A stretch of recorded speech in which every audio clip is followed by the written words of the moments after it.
Welcome back 9th class chapter 4 कर रहे हैं हम, है ना। एक्सरसाइज 4.2 के क्वेश्चन बता रहा हूँ।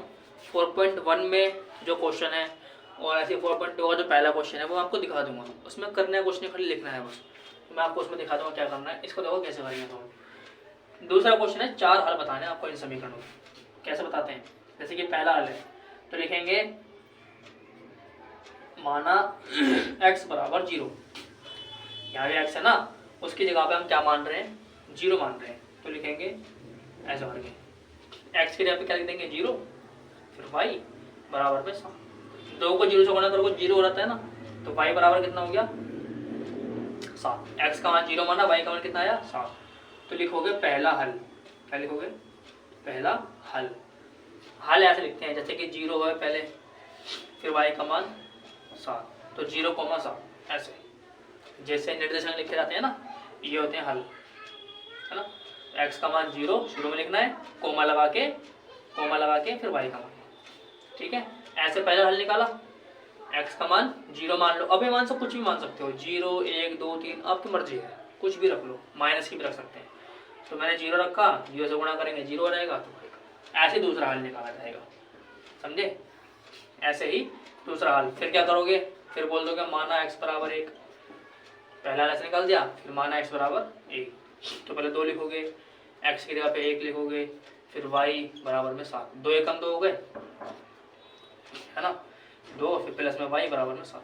प्लस वाले 2 को माइनस में ले जाना है तुम्हें, तो 7 माइनस 2। प्लस वाले 2 को कहाँ ले जाओगे, माइनस में। तो अब क्या करो, 7 में से 2 काट दो, कितने बचे 5। तो दूसरा हल क्या बनेगा, दूसरा x का मान क्या माना 0 1,5। दूसरा हल हो गया 1,5। तो इसी तरीके से आपको 4 हल निकालने हैं। बात समझ में आई या नहीं आई, वीडियो रिपीट करके देखना, समझ जाओगे, ठीक है। 1-2 बार रिपीट कर लेना वीडियो, ध्यान से समझना, हो जाएगा। सेम ऐसे ही ये वाला क्वेश्चन भी है। पाई है, वही बात दोबारा लिखने आपको। माना कहीं भी रख सकते हो, कहीं भी, y की जगह भी x की जगह भी। माना x बराबर 0, तब x की जगह में 0 लिखना है और y की जगह y रहने दो 9। 0 को पाई से गुणा करेंगे 0 बन जाएगा, तो y बराबर 9। तो पहला हल क्या हो जाएगा, पहला हो जाएगा x का मान 0, y का हो गया 9। 0 को मानो पहला हल। ऐसे दूसरा निकालोगे, x बराबर क्या मानोगे 1, पाई लिखोगे, x की जगह पे 1, y फिर 9। पाई को 1 से गुणा करते हैं, पाई एकम पाई हो जाता है, पाई एकम पाई। अब प्लस वाले पाई को माइनस में ले जाओ, तो y बराबर 9 माइनस पाई, ये हो जाएगा। क्या हो जाएगा, y बराबर 9 माइनस का पाई, प्लस वाले पाई को माइनस में ले जाते हैं, ठीक है। तो दूसरा हल क्या हो जाएगा, x का मान हो गया 1, y का मान हो गया 9 माइनस पाई। ऐसे लिख देना है दूसरा वाला हल। ऐसे तीसरा चौथा सब ऐसे करना है आपको, समझ में आ गया। ऐसे यहाँ देखो कौन कौन समीकरण 2x - 2y बराबर 4 के हल है, कौन कौन नहीं, कौन हल है और कौन से नहीं है। जैसे मैंने हल निकाले ना, ये इनमें बताना है। देखो हल है या नहीं पता लगाने का तरीका यह है, x y की वैल्यू है यहाँ पर रख के चेक कर लो। अगर मान दोनों बराबर होते हैं तो हल होगा, वरना नहीं होगा। जैसे x - 2y बराबर 4 में x बराबर 0, y बराबर 2 रखने पर, जो भी आंसर दे रखे हो वो x और y की वैल्यू है। ये x की वैल्यू होती है और ये y की, ठीक है। अब इन वैल्यूज को हमें इसमें रखना है। तो x की जगह पे क्या लिखेंगे हम 0 लिखेंगे, यहाँ पे x है, फिर माइनस का 2, फिर y की जगह पे 2 लिखना है, लिखा ना हमने, y की जगह 2 लिखना है। बराबर में कितना है 4, तो 0 0 ही है, 2 दूनी 4 हो गए, माइनस का 4 बराबर में 4। दोनों बराबर है क्या, नहीं है, क्योंकि ये माइनस के और वो प्लस है, बराबर नहीं है। अगर बराबर ना हो तो लिखना है अतः 0,2 इसका हल नहीं है, इसका हल नहीं है, नहीं है। हल कब होगा, कब, जब दोनों बराबर बराबर हो जाए, ठीक है। सेम कंडीशन रहेगी, सब जगह यही काम करना है। अब दूसरा पॉइंट डाल दो।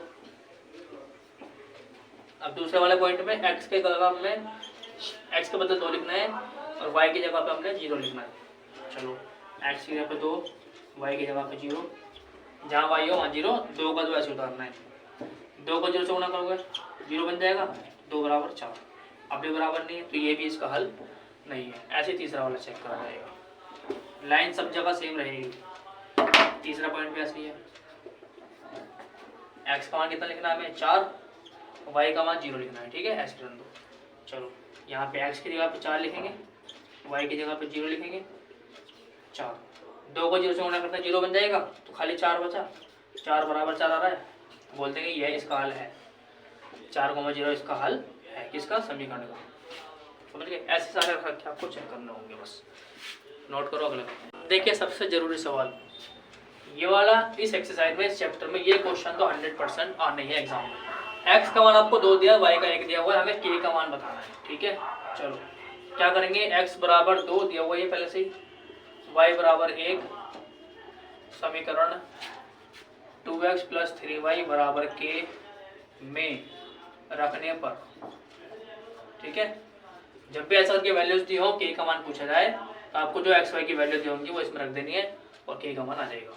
तो एक्स का मान 2 लिखना है, पहले ये वाला 2 लिखेंगे, फिर ब्रैकेट में एक्स का मान 2 लिखेंगे, फिर प्लस 3 लिखेंगे, फिर वाई की जगह पे हमें 1 लिखना है, यूँ बोला गया है वाई का मान 1 दिया ना, यहाँ भी लिखा हमने, और बराबर में क्या लिखा हुआ है, के दिया हुआ है। तो 2 दूनी 4, 3 एकम 3, बराबर में कितना है के, 4 और 3 कितना होगा 7, तो बस यही है के का मान, के बराबर 7 है, के का मान 7, ऐसे निकालना है इसको, समझ गए। बाकी मैं आपको दिखा देता हूँ क्वेश्चन कैसे कैसे हो रहे हैं। तो अब देखिए बाकी वाले कैसे करने हैं क्वेश्चन। 4.1 में जो है ना, ये नोटबुक की कीमत कलम की कीमत से 2 गुनी है, तो हमें समीकरण बनाना है। तो देखो क्या करेंगे, मान लेंगे नोटबुक की कीमत x, कलम की कीमत y, ठीक है। तो 2 गुनी बोला गया है, नोटबुक की कीमत जो है वो कलम से 2 गुनी ऐसे लिख देंगे, फिर x बराबर 2y, अब 2y जो प्लस में अंदर ले आएंगे माइनस में, बराबर 0 हो जाता है। समीकरण बनाना है बस खाली। ऐसे यहाँ पे ए बी सी की वैल्यू बतानी है, इससे कंपेयर करके, इससे तुलना करके, a x plus b y plus c है ना। अब जैसे ए एक्स है तो यहाँ देखो पहले समीकरण में ए की जगह पे क्या लिखा हुआ है, ए की जगह 2 लिखा है, तो बस वही करेंगे, ऐसे लिख देंगे ए की जगह पे 2 है, बी का मान है 3 और सी का मान माइनस का 9.35 बार, 9.35। जो बाहर होती है ना संख्या, बाहर लिखे ना, ये बराबर में लिखे बराबर, तो इसको अंदर लाना पड़ता है ऐसे करके, माइनस में लाया ना, ये देखो ऐसे, ऐसे यहाँ पर है, यहाँ पे एक्स के साथ में कुछ भी नहीं है तो ए का मान हो जाएगा 1, है ना, दूसरे वाले पॉइंट ए का मान 1, और बी का मान हो जाएगा माइनस का 1/5। क्यों, क्योंकि वाई को तो हटाना पड़ेगा, तो ऊपर 1 मान लेंगे और नीचे 5 है, 1/5, माइनस का निशान लगा हुआ है, तो माइनस का 1/5। और सी का मान -10 है, देखो दिखाई दे रहा है साफ साफ, है ना, दूसरा पॉइंट ए। ऐसे तीसरा पॉइंट है, तीसरे में -2x है प्लस 3y है, तो ए का मान हो गया -2, बी का मान 3 और सी का मान -6, बाहर है ना वो 3, बाहर है 6, सॉरी 6 बाहर है, इसको अंदर लिया जाएगा ऐसे करके, ये रहा, ठीक है। तो अंदर लाके फिर वो माइनस की बन जाएगी, सी का मान माइनस, तो ऐसे दिखा। यहाँ पर देखो x बराबर 3y लिखा है, तो 3y को पहले अंदर लाओगे माइनस में, है ना। अब c तो है नहीं तो c का मान 0 कह लो, तो a का मान हो गया 1, b का मान -3, c का मान 0। ऐसे ही इसमें माइनस में 5 y है, अंदर ले आओ प्लस में, c का मान 0 हो जाएगा क्योंकि दिया हुआ नहीं है, a का मान 2, b का मान c का 0। तो इस तरीके से है सारे, समझ रहे हो। यहाँ पे देखो चौथे वाले पॉइंट में इसमें y गायब है, 3x + 2 = 0, y नहीं है ना, तो मतलब b का मान हो जाएगा 0, फिर क्या हो जाएगा 0, और a का मान 3, c का मान 2, जो उनकी संख्या गायब हो उसका मान 0 कर दो, जैसे यहाँ पे x नहीं है तो a का मान 0, b का मान 1 और c -2, बस ऐसे लिखना है आपको, समझ गए। 4.1 में, 4.2 में तो पहला क्वेश्चन था, बाकी तो बता ही दिया। ये बताना है y बराबर 3x + 5 का कितना हल हो सकते हैं, एक अद्वितीय हल है, केवल 2 हल, या अपरिमेय से अनेक। तो भाई समीकरण के तो बहुत सारे हल हो सकते हैं, जैसे मैंने आपको बोर्ड पे दिखाया था ना, पहला हल, दूसरा हल, तीसरा हल, इस तरीके से बहुत सारे हो सकते हैं। तो याद आएगा तीसरा ऑप्शन, अपरिमेय रूप से अनेक हल। समझ गए भाई, इतना नहीं है इसमें, बाकी मैंने आपको करवाई दिए सारे क्वेश्चन। वीडियो पसंद आया चैनल को सब्सक्राइब कर लेना, इस वीडियो को शेयर भी करना।